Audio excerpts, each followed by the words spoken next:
જે મહાધર્મ છે,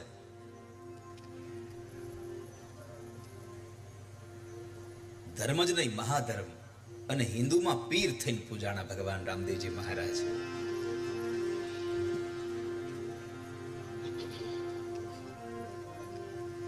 જેનો પાઠ પુરાય, જેનો જ્યોતનો ધણી છે મારો રામદેવજી મહારાજો. રામા કહું કે રામ દે,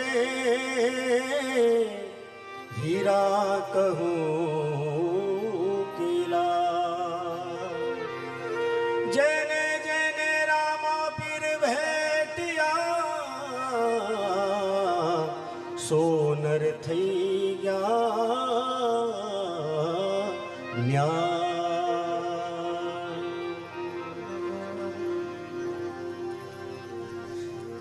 એની હાજરીમાં પધરાવેલું અહીંયા રામદેવજી મહારાજની એ પ્રતિમા. રૂકમણી અંતરથી ભગવાનને પુકાર્યા એટલે ભગવાન જે એના માટે નીકળી ગયા છે. એમ અહીંયા ભક્તરાજ વજા બાપાએ જે રામા ધણીને સમેર્યો છે, જે ભગવાન રામદેવજી મહારાજની 12 બીજના ધણીની ઉપાસના કરી છે, અને એ 12 બીજનો ધણી શું કરી શકે એનો એ પ્રત્યક્ષ તમને ઘટનાનો દાખલો કહું મારા. શ્રદ્ધાનો હોય વિષય તો પુરાવાની જરૂર નથી. માણસની શ્રદ્ધા કામ કરે છે.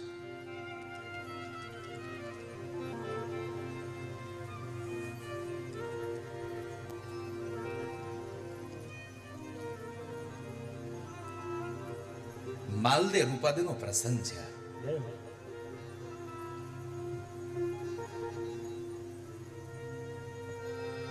જેમ ભાગવતની ગોપીઓ પતિ અને સાસુ સસરા ના પાડે અને દરવાજા બંધ કરીને અંદર ઘરમાં પૂરી દે, શરીર અહીંયા પડ્યું રહે, આત્મા તો ભગવાન પાસે પહોંચી જતો હોય. સંત્યજ સર્વ વિષયાન તવ પાદ મૂલ, બધું છૂટી જાય. અરે ધન સંપદા છૂટેની વાત નથી, જ્ઞાતિ જાતિના ભેદ છૂટી જાય, ગરીબ તબંગરના ભેદ છૂટી જાય, મારું ને તારાનો ભેદ છૂટી જાય. એ 12 બીજના ધણીના પાઠનો અધિકારી બને મારા વાલા. એની જોતું જ રહેતી હોય.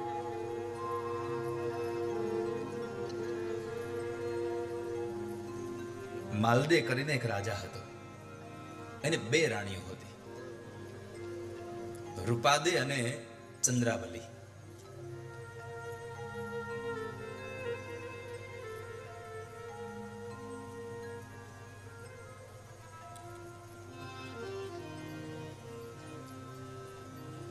બે રાણીઓ હતી. મેઘ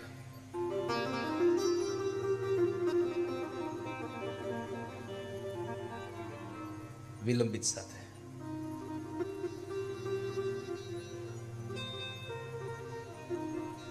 બે રાણીઓ હતી એમની.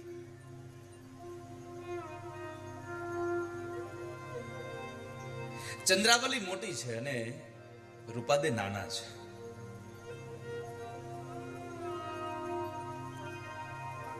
ચંદ્રાવલી હતી રાજઘરાણાની એક દીકરી હતી, એ કુંવરી હતી, એટલે કામકાજમાં થોડીક નિપુણ હતી.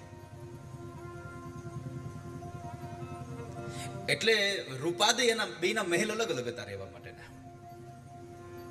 એટલે રૂપાદે એના મહેલની અંદર શું કરે છે એની ઉપર ચાંપતી નજર રાખે.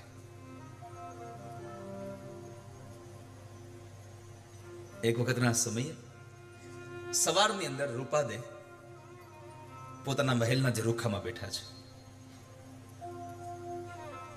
અને એ ઝરૂખામાં જ્યારે બેઠા હતા ત્યારે એક રસ્તો હતો ને એમાં નજર ગઈ એની.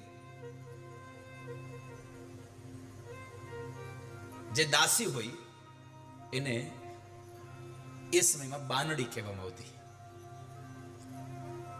રાણી સાહેબાની બાનડી હતી એ, અને એ બાનડી પાણી ભરવા ગયેલી, પાણીના માટલા માથે લઈ અને આવે છે. ઘટના એ ઘટી કે જે માર્ગ ઉપરથી ઓલી બાનડી પાણીના માટલાઓ પોતાના માથા પર મૂકીને ચાલી આવે છે, એ સમયે 2 આખલાઓ રસ્તામાં બાંધી રહ્યા છે. સવારનો પહોર છે એટલે આખલાઓ બી બાંધતા હતા. એટલે એ આખલાથી બચવા માટે ઓલી બાનડી એક મકાનનો ઓટો હતો, એ ઓટો પર ચડી જાય છે બચવા માટે. પણ થયું એવું કે ઓલા મલ કુસ્તીનું જેમ યુદ્ધ થતું હોય એમ પેલા બે આખલા બાંધતા બાંધતા પેલી બાનડી પાસે જે જગ્યાએ ઊભી હતી ત્યાં ગયા છે. અને એ જગ્યાએ જે આખલાઓ ગયા, જે બાનડી ઓલી ઓટા ઉપર ઊભી છે, માથા ઉપર બેડું ભર્યું છે, હેલ ભરી છે, અને આ બાજુ રૂપાદેની આંખો ફાટી જાય છે. આ શું? પોતાની નજરે જોવે છે આ ઘટના, અને ઘટના અસાધારણ નહોતી વાલા, સાધારણ ઘટનાઓ નહોતી, એવી દિવ્ય ઘટના ઘટી ગઈ કે પેલી બાનડી જે ઓટા ઉપર ઊભી છે, બે આંખલાઓ બાંધતા બાંધતા એની પાસે ગયા છે, માથા ઉપરના બેડાઓ પડી જવાની સ્થિતિમાં હતા, અને એ સમયે બાનડીના માથા ઉપરથી એક વેત માટલા અધર જઈને નિરાધાર ઊભા છે. એટલે રૂપાદીને થયું આ શું? એના માથાથી અળગા થઈ અને માટલા એમને ઉભા રહી છે. આ શું? આવો ચમત્કાર જોયો નથી ક્યારે.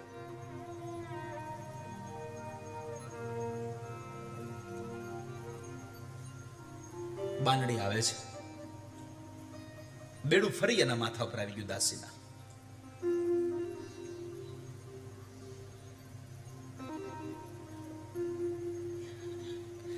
રૂપાદીને થયું મારે હવે આ ચમત્કાર વિશે મારે પૂછવું છે, આ ઘટના વિશે આ દાસીને.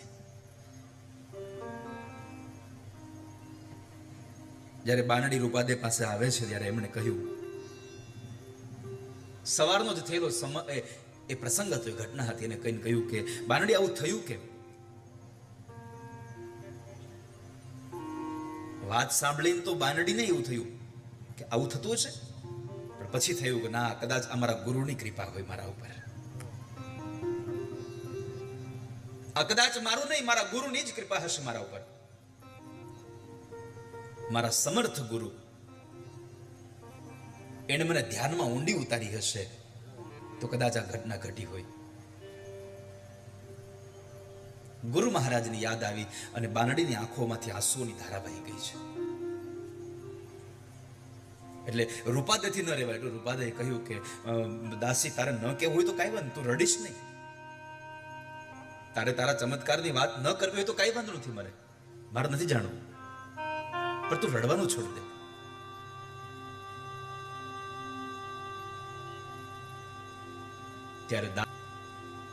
ત્યારે દાસી એમ કહે છે કે બા સાહેબા,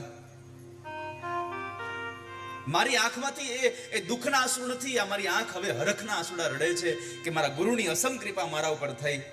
આ તમે મને એનો ઉદાહરણ આપ્યું, તમે મને પ્રત્યક્ષ કરાવ્યું, અને આ ઘટના ઘટી હશે એનું એકમાત્ર કારણ હશે મારા ગુરુના પ્રતાપે વહેલી સવાર હતી, એટલે હું સવારમાં ભગવાનના નામમાં ધ્યાનમાં હશ. કદાચ હું ભગવાનના ધ્યાનમાં બેઠી હશે, એ ભગવાનના ધ્યાનમાં મારું મન લાગી ગયું હશે, એટલે કદાચ મારા ગુરુને અસીમ કૃપાથી ભગવાને મારી આ રક્ષા કરી હશે.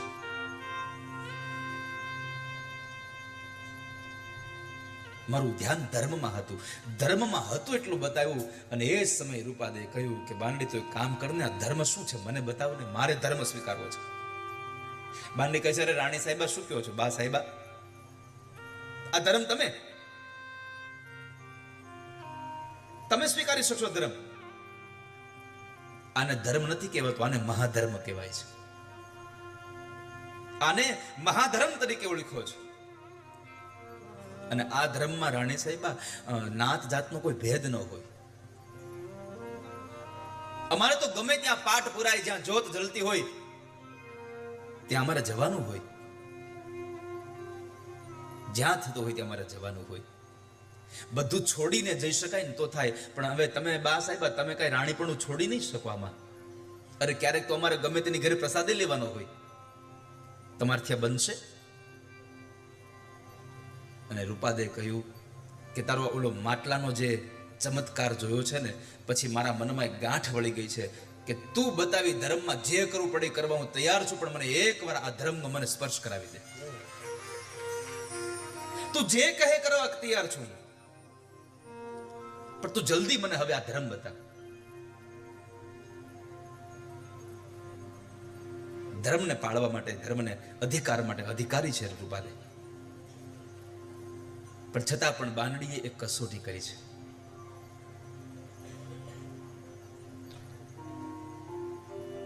કે જરાક જોઈ તો લઉં કે બા સાહેબા શું કરી શકે છે. તો કહે છે, બા સાહેબા તમે ધર્મ સ્વીકારવામાં ના નથી, પણ તમને ખબર છે આપણા શહેરના આ મહાધર્મ જેને સનાતન ધર્મ કહેવાયો છે, એ સનાતન ધર્મના આપણા શહેરના આગેવાન મેઘધારુ છે. એ મેઘધારુ છે અને જાતે વળી પાછા મેઘવાળ છે, એટલે કે હરિજન હશે.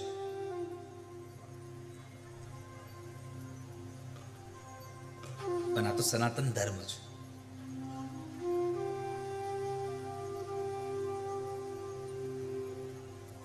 તો એના ઘરે પણ ક્યારેક પાઠ પુરાતો તો ત્યાં જવું પડે, અને એના ઘરે પાઠમાં ભગવાનને પીરસેલો પ્રસાદ આપણે જમવો પડે. એમાં કોઈ પણ સંજોગે બધું જ છોડી અને ત્યાં હાજરી આપવી પડે. એટલે ફરી કહું છું બા સાહેબા, તમે બરાબર વિચાર કરીને નક્કી કરજો હો. પછી તમારા મનમાં હું રાણી છું અને હું એના ઘરનો પ્રસાદ ન લઉં, હું એના ઘરે ન જાઉં, તો એ ન ચાલે. આ તો મહાધર્મ છે.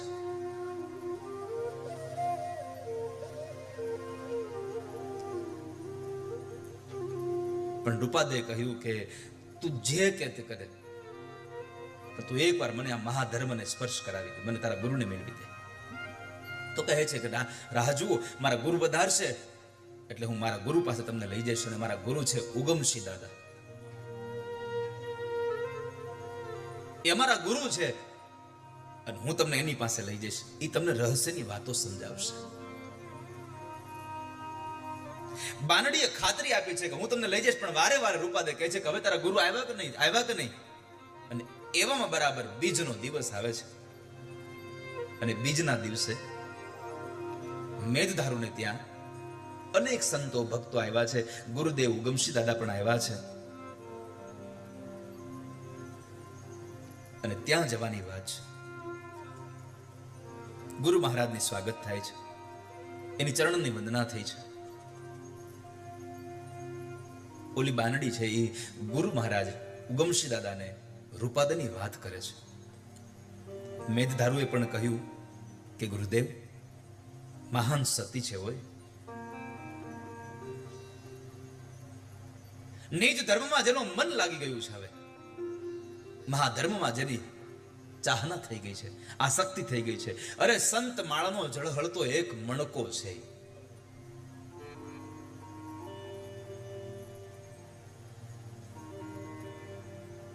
ઉગમસિંહ દાદાએ થોડી વાર વિચાર કર્યો અને પલભરના વિચાર પછી કીધું, એક કામ કરો, આજ રાતના જમેલામાં જઈને બોલાવો.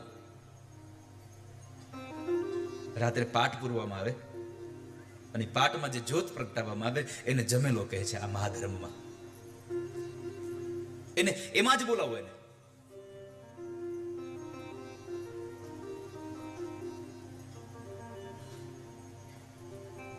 અને એવા સમયે રાજ દરબારમાં કોઈને જાણ ન થાય એ રીતે બાનડી અને રાણી રૂપાદે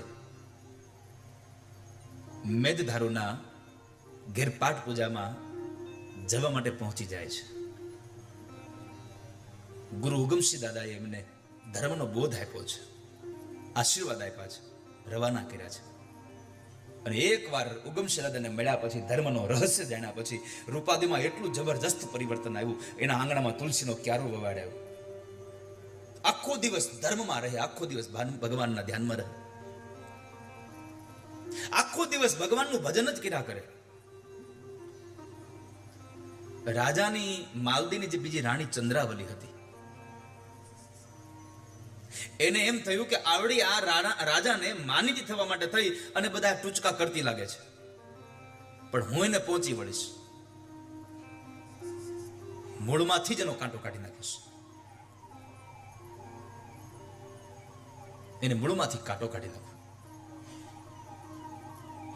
યાદ રાખજો, જેની દ્રષ્ટિમાં જ દોષ હોય અને જેના વિચારોમાં જ વિકાર હોય, એને સામેવાળા માણસનું કોઈ દી સારું કામ ગમે નહીં. કોઈ જેની દ્રષ્ટિમાં દોષ હોય, જેના વિચારોમાં વિકાર હોય.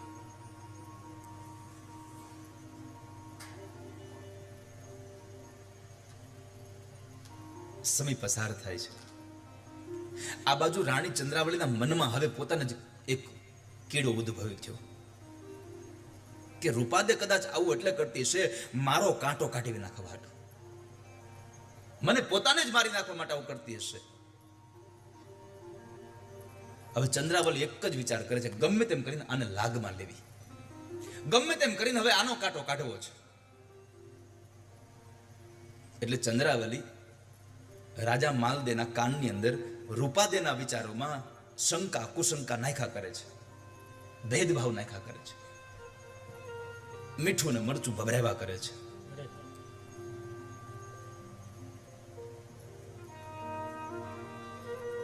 માલદેને કહે છે ઓલી રૂપાદેના મહેલમાં ઓલા ભૂતિયાઓ બાવાઓ ભગતરાવ ગમે ત્યારે આવીને બેહી જાય છે, ભજનો ગાય છે, રાગોડા તાણીને ગાય છે,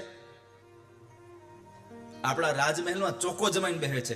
અને એ કરતા તમને વિશેષ કહું, ઓલ્યો મેઘધારુ પણ આપણા મહેલમાં આવી અને આપણા મહેલને અબડાવી રહ્યો છે. આપણા મહેલને સાવ ધર્મશાળા બનાવી નાખી છે, આપણા રાજના શોભા નથી દેતું. મહારાજ સાચું કહું, મને તો કઈક દાળમાં કાળું લાગે છે, આમાં મને દાળમાં કાળું લાગે છે કઈક. જો મારી વાત માનો તો વહેલામાં વહેલી તકે એના ઉપર અંકુશ મૂકી દેવાની જરૂર છે, કારણ કે એને હવે લાજ શરમ બધું મૂકીને બધું ચાલુ કર્યું છે. ક્યાંક તમને કાળી ટીલી ન લાગી જાય. એટલે મને તમારી ચિંતા થાય છે, એટલે બીજું કઈ નથી, મને તમારી ચિંતા થાય છે. પછી તો તમારી જેવી ઈચ્છા. માલદેને રૂપાદેના રોજના સમાચાર કાળી માટે મળતા હતા, અને માલદે રૂપાદેને ભોળી રાણી તરીકે એને ઓળખતા હતા કે મારી રૂપાદે ભોળી છે એકદમ. પણ જ્યારથી આ ચંદ્રાવલીએ એના કાનની અંદર ભંભેરણી કરી છે, ત્યારથી જે રૂપાદે જે કઈ કામ કરે એમાં દોષ જ દેખાવાનું ચાલુ થઈ ગયા. રૂપાદે જે કઈ કામ કરે એમાં દોષ જ દેખાવાનું ચાલુ થઈ ગયા. જે કામ કરે એમાં દોષ દેખાય, જે કામ કરે એમાં દોષ દેખાય.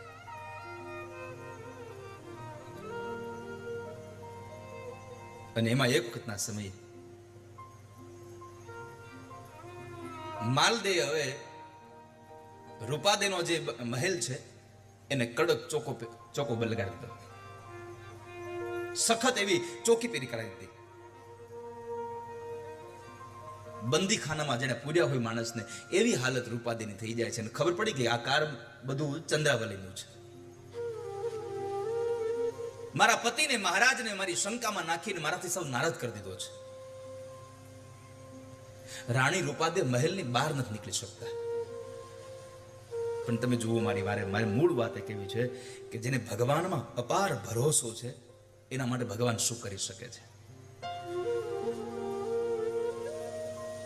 નકર વિદર્ભની એ કન્યા રૂકમણી ઘરમાં બેઠી બેઠી આમ જાન આવી ગઈ છે, ઉતારે જાન છે.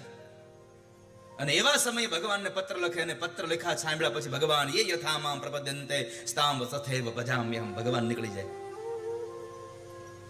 અહીંયા પણ એ જ ઘટના છે. એટલે માટે મારે આજે જે વજા બાપાએ ભગવાન રામદેવજી મહારાજની ઉપાસના કરી છે, આ એની કથા છે. આપણને થાય કે આ બધું હાલે છે કેમ? આ મારો રામો પીર હકાવે છે બધું, મારા વાલા, મારો રામાદીપ હાલ છે. એકદમ બંદીખાનામાં પડી હોય એવી હાલત રૂપાદેની થઈ જાય છે. પણ રૂપાદે આખો દિવસ અને રાત ધર્મના એ વિચારોમાં જ, ધ્યાનમાં જ, ધર્મના ધ્યાનમાં વિચારમાં એ સમયને પસાર કરે. એમાં બરાબર એક સમય આવી પહોંચ્યો કે અષાઢી બીજના દિવસે મેઘધારુના ઘરે 12 બીજના ધડીનો પાઠ પૂરવાનો, જમેલો કરવાનો હતો. અને એ સમયે ગુરુદેવ ઉગમસિંહ દાદા પણ આવવાના હતા. અને બધાને વાયક મોકલાય છે, બધાને વાયક દેવાય છે. હવે રૂપાદેના અંદર કોઈ ચકલું ન ફરકી શકે. એવો ચોકી પહેરો. હવે અંદર કોઈ જઈ ન શકે એટલે એ સમયે ઓલો મેઘદારુ એ ભગવા કપડાને પહેરી અને બજારમાં નીકળે છે. અને બજારમાં નીકળી અને ગીત ગાતા ગાતા રૂપાદેને આમંત્રણ આપે છે. રૂપાદેને વાયક મોકલે છે. વાયક આવ્યા રે ગુરુજીના દેશના, રૂપા રાણી જમલે પધારો. આજ ગુરુજીના દેશનો વાયક આવ્યો છે. હે રૂપાદે રાણી, તમે જમલે પધારજો.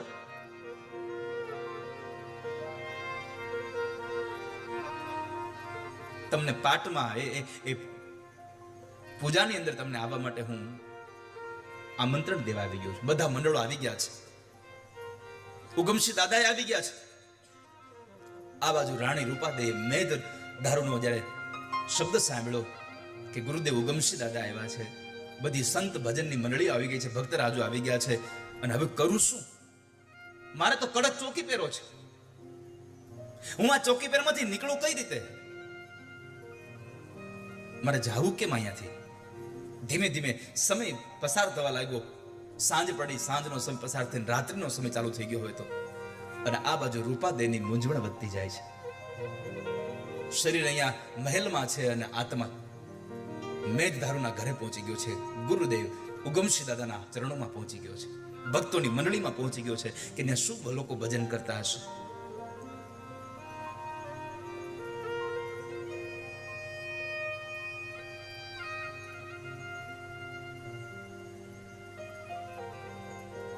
મેઘધારુ કહે છે કે આપણા ગુરુજી પાટે પધાર્યા છે, તમે સમજી અને શબ્દ ચાલો રે.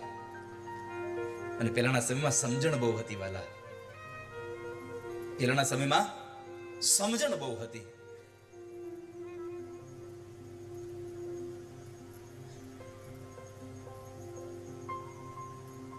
રા રાખીને વાત કરજો. બસ આટલા શબ્દોમાં બધું આવી ગયું.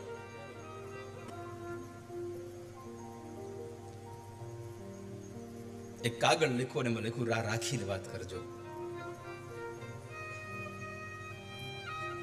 દેવાયત બોદર એમ લખીએ કે જાઓ આ પત્ર મારા ઘરે આપી આવું, અને પણ રા રાખીને વાત કરજો આટલું કર્યું ને અહીંયા પત્ની સમજી જાય છે. રા નગણને રાખી અને પોતાના દીકરાને આપી દે છે. અને મેં હંમેશા કહ્યું છે, સંબંધો સમાધાનથી ટકે ને એમાં મજા નથી, સંબંધો સમજણથી ટકે એમાં બહુ મજા છે.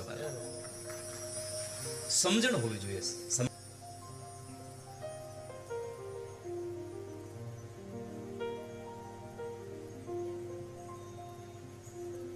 આ બાજુ મેઘધારુએ કહ્યું કે તમે પધારજો. આ બાજુ રૂપાદેના મોઢામાંથી અવાજ નીકળ્યો, હું કેમ આવું ગુરુ મારા દેવંચી,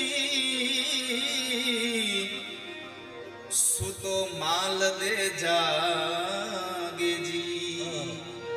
મારો માલદેવજી જાગે છે, હું કેમ આવું? કેમ આવીશ? આ બાજુ મેઘધારુના ઘરે અલખનો પાઠ પુરાઈ ગયો છે. જ્યોતું પ્રગટી ગઈ છે અને એટલા લોકો આવી બધા ગત ગંગામાં સ્નાન કરી રહ્યા છે. ગત ગંગામાં સ્નાન કરી રહ્યા છે. આ બાજુ રાજમહેલમાં બેઠી બેઠી રૂપાદે ગુરુ મહારાજનું ધ્યાન કરે છે.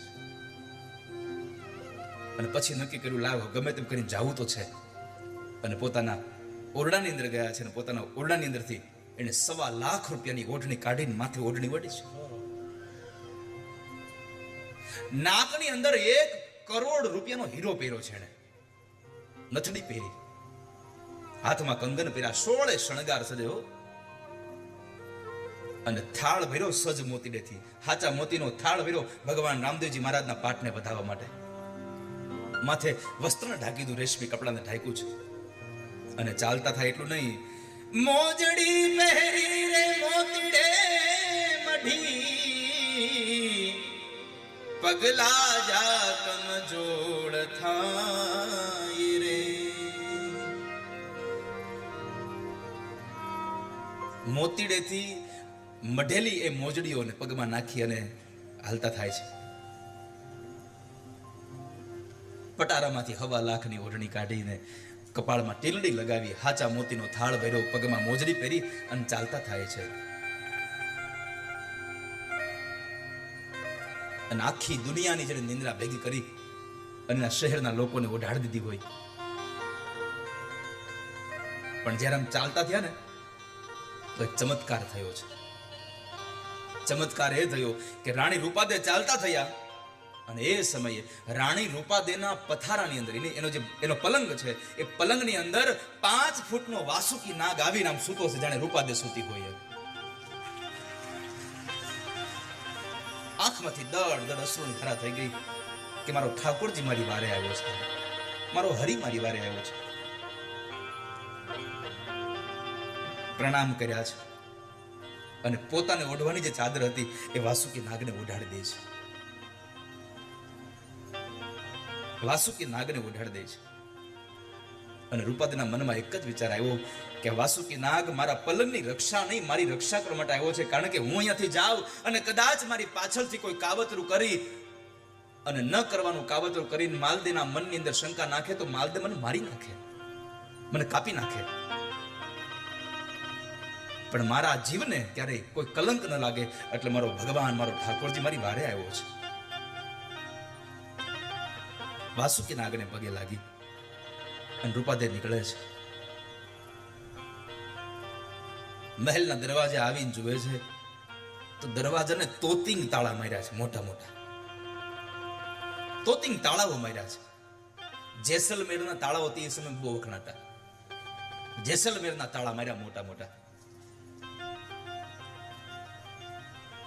અને દરવાજો બંધ કરેલો છે, તાળું મારેલું છે અને ત્યાં દરવાજાની આડોલો